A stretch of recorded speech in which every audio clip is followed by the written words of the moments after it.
നബി വഫാത്തായി എന്നറിയുന്നതോടുകൂടെ ഇനി എനിക്ക് മദീന വേണ്ടെന്ന് പറഞ്ഞ് ഓടിപ്പോയ ബിലാൽ റളിയല്ലാഹു അൻഹുവിനെ പോലെ സിറിയയിൽ പോയി താമസിച്ചു ബിലാൽ റളിയല്ലാഹു അൻഹു.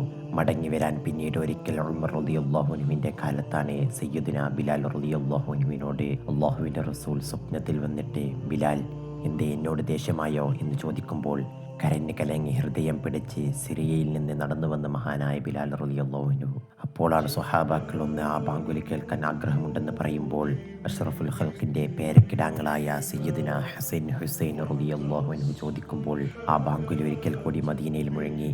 പക്ഷേ അഷ്ഹദു അന്ന മുഹമ്മദൻ എന്ന് മഹാനായ ബിലാൽ റളിയല്ലാഹു അൻഹുവിനെ പറഞ്ഞു തീർക്കാനായുള്ളൂ.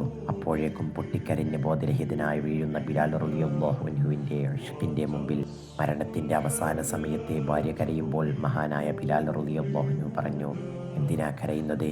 നാളെ ഞാൻ എൻ്റെ റസൂലിനെയും ഇവിടുത്തെ പരിശുദ്ധ അനുയായികളെയും കാണാൻ പോകല്ലേ എന്ന് പറഞ്ഞ സയ്യിദിന ബിലാൽ റളിയല്ലാഹു അൻഹു അല്ലാഹു അവരോടൊപ്പം അവൻ്റെ ജന്നാത്തുൽ ഫിർദൗസിൽ ഒരുമിച്ച് കൂട്ടി അനുഗ്രഹിക്കുമാറാകട്ടെ.